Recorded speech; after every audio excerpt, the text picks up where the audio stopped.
Okay, hi guys, it's me again on the theme of sustainability. You will, or you should, have already listened to the first of my videos in this series, which set things up with the modern sustainability movement and its origin in the Brundtland Report of 1987. What I need also to do is to go back and look at what else was happening around that time that brought the sustainability movement into being. A global movement doesn't just start with one political report. No matter what the issue is, no matter how important and intelligent the person is at the helm, if people aren't prepared to listen, if they are not seeing other signs, if they are not seeing other support from this way of viewing the world, then they're not going to be interested. The report's going to stay on the shelf. This report didn't stay on the shelf. It's taken off and it's become the basis for what we now know as the modern sustainability movement. So what were the other stimuli about that time that worked towards bringing the issue to the fore and putting it on the public stage? Well, I'm going to talk about one that I knew about. When I was young, I lived very close to the beach in the English Channel. And a lot of my friends were surfers. I was a body surfer. I didn't go for this board stuff. That was cheating. But they were board surfers, and they would go out a long way. Now, this was in the 70s and early 80s. This predates the European blue flag scheme and regulations about what pollution you could just throw out into the sea. Well, some of my friends were coming back ill from doing a lot of surfing, quite often with hepatitis. Basically, we started discovering that although throughout all the generations of mankind, when we threw things out into the sea very helpfully swallowed them, took them away, and didn't vomit them back at us. But now what we're actually finding out, what we started finding out in the 60s and 70s, in fact, was that once things are out there, you flush your toilet, if things aren't properly treated, there's a long outfall, as they used to call it, with a big flag on the end of it so that boats wouldn't go into it. And at the end of it, you'd see lots of seagulls picking up horrible things and basking sharks coming in and eating all the effluent that was going out of there. Well, it's not a pretty picture, but some of my friends were in this situation and they were getting hepatitis. In fact, they created an organisation called the SAS. Yes, I know that's the elite British army troop, but I'm not talking about them.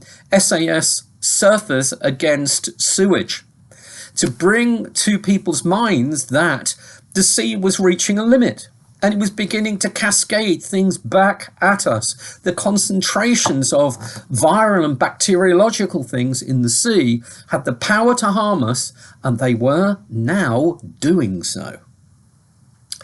Well, that was just Surfers Against Sewage. That's just a bunch of young guys and girls, going in, swimming and surfing off the beach. But this was going on in just about every domain that you can imagine.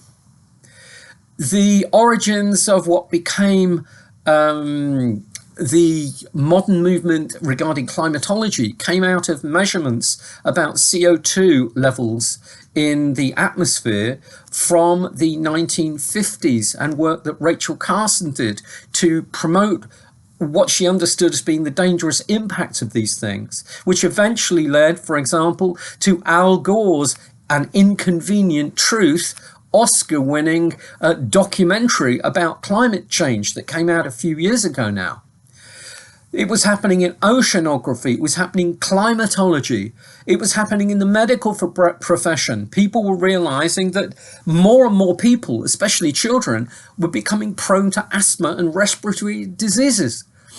In other words, there were a lot of warning signs, warning flags being shown in all domains of our lives. There were other signs as well. For example, ice melt. People were measuring the rate at which glaciers were disappearing.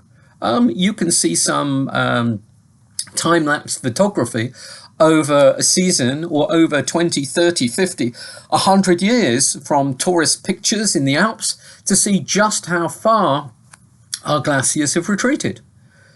There are projections that if that carries on, and it carries on melting in the Himalayas, for example, there is a third of the world's population that depends on the ice and the snow tied up in that area, which is melting fast. And we were beginning to ask the questions, what are we going to do for that third of the population if their ability to be able to drink fresh, clean water becomes massively reduced? There were other things as well. There's something, if you're French, you're probably not going to like very much, but I have to say it, that about the same time in Wellington Harbour in New Zealand, there was a ship owned by Greenpeace called the Rainbow Warrior.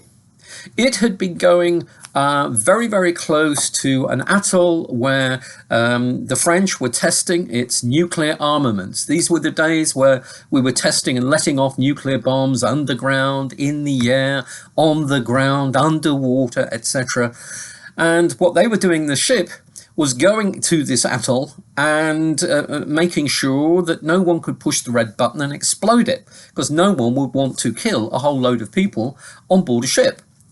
Well, apparently that upset the French political view, and an order was given to sink this ship.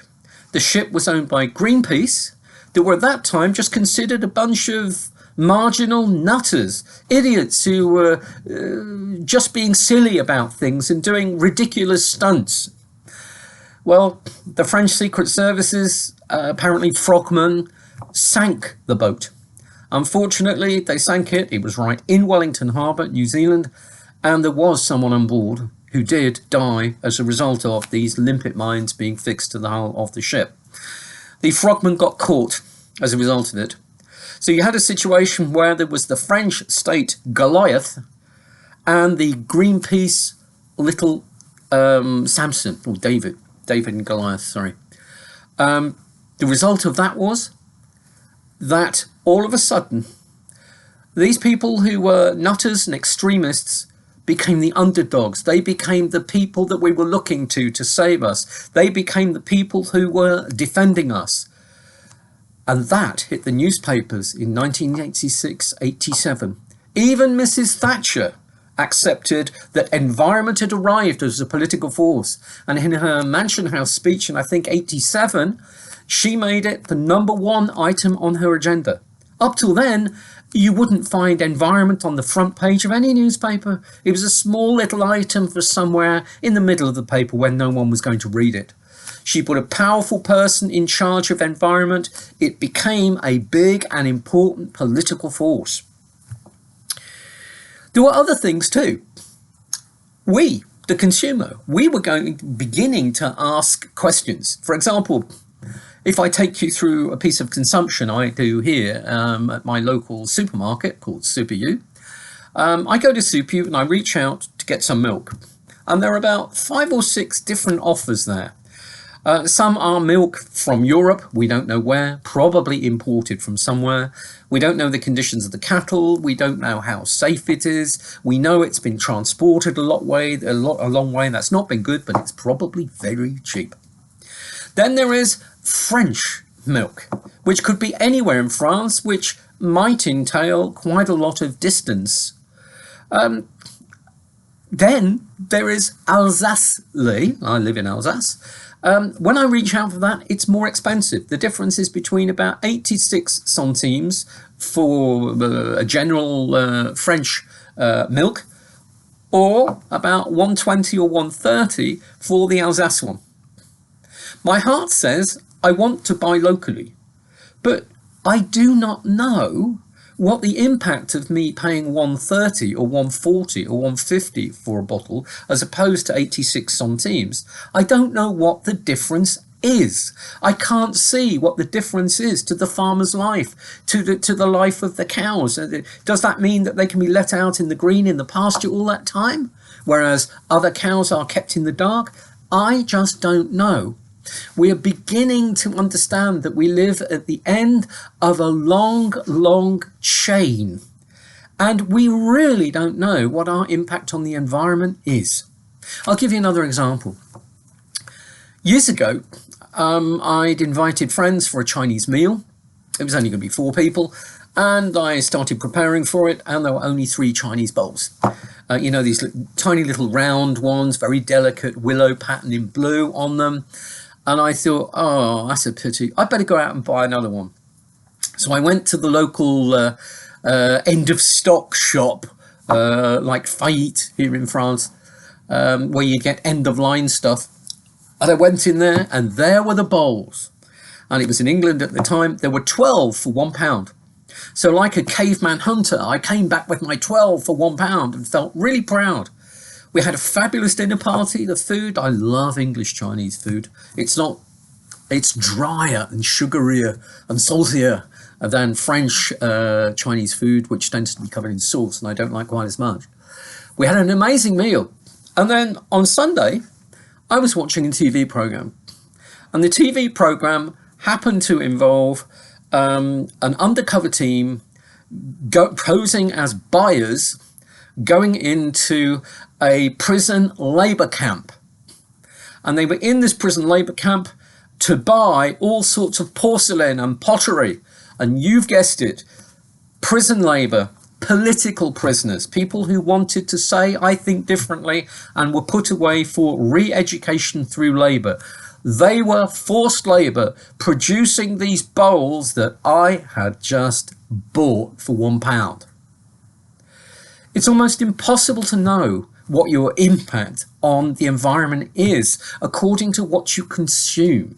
And we were beginning to realise that in the 70s and 80s and 90s. We were seeing the damage that we were doing every day. Hand up. I worked in the tourism industry. If you look in the late 50s, 60s, early 70s, Spain developed the Costa del Sol and Costa Brava, lots of concrete. If you look at Torremolinos, pictures from 1957-58 online, you will see a sleepy fishing village, a sleepy Spanish fishing village, full of Spanish culture, Spanish people, and no foreigners. You try and look today. You have a concrete jungle which has served its purpose. Most large hotel operators are going on elsewhere to make more money. And now there are virtually no Spanish people living there. There are virtually no Spanish people working there. It's all full of people working for very low incomes, largely from Eastern Europe and the new acquisition states of the European Union. It's totally changed the culture. And what did the tourism industry do? Oh, we finished with Spain, let's go to Portugal. We finished with Portugal, let's go to Turkey. We finished with Turkey, let's go to Croatia. And we've moved and developed and killed and moved on. Have you ever seen the film Independence Day? I bet most of you have.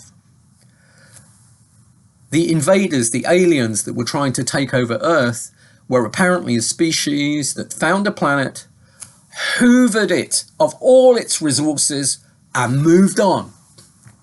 We appear to be a species that is quite capable of doing exactly that ourselves. So all of these things were coming together at the same time as at the most senior global level, the nations of the world were beginning to realize that there was a problem. There was a heck of a task to be done, and it had to be started quickly. Hence, at the beginning of the 1990s, as a result of that, we had what was known as the Rio Conference, where everyone signed up, the nations of the world signed up to Brundtland's principles of sustainability. Well, how well have we been doing? That perhaps is for another talk, but just an indication. I'll ask you this one.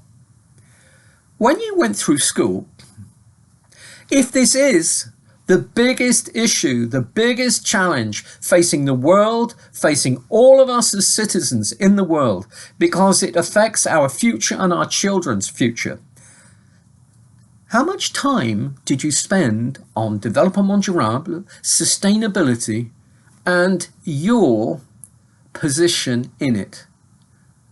Your consumerism, your daily life, your career and your professional decisions. How much time did you spend on it? Most of my students say 3 or 4 hours throughout an entire school career. If we came up with this sustainability concept in 1987, 97, 107, 117, we're more than 30 years on now, virtually 30 years from the Rio conference. How is it possible, if this is the biggest challenge for our world, our very existence, how is it possible that we have not got in all of our national education systems something that puts this at the top? We will give maths and further maths huge amounts of time. We will do the same for philosophy, and I'm not denigrating either of those. But if we are saying that our very life and existence depends on this, surely 30 years is enough to get our educational system sorted out. Put my hand up here. I'm not being told by my university what I should be doing in all of my teaching to aid the university's responsibility for engaging with its staff and students over the issue of sustainability and how that affects our consumption and our decisions as persons, as professionals, and as people who may be going into politics. That worries me. Somewhere in this AIDA model, awareness, interest, desire, action, there is a block. We're all aware of it. Are we really interested? We're interested, but do we desire it enough to want to act? And do we act? The Americans talk in business about cascading. At the top of the business, you have the apex of the business, and it makes policy decisions. Then those policies descend a little bit down the organization. It becomes a program of activities. Policy, program, procedures, practices, and at the level of the individual, performance. If we get that cascading right, then hopefully at the bottom of the pyramid, at the very base where you find people like me as a teacher, and you as a student, or you as a business person, or you as a citizen, we should know what we should be doing. Now, I'm sitting here at home, teleworking during the COVID crisis. We are being told extremely clearly what we should and what we must do and not do. And the fines for not doing it are astronomical. If we took this seriously as well, maybe our lives are at risk over a slightly longer time period. But if we take it just as seriously, shouldn't states be telling their citizens what to do, how to do it, and the price of not doing it? We're not there yet, in my opinion, and we've got a way to go, which is why I'm doing these series of videos. So I hope maybe that engages you rather than frightens you, that challenges you rather than disappoints you. Okay, so we'll move on further in this series in a moment. So goodbye for now. And in the middle of this COVID crisis, keep your head down, stay safe and be healthy. Bye.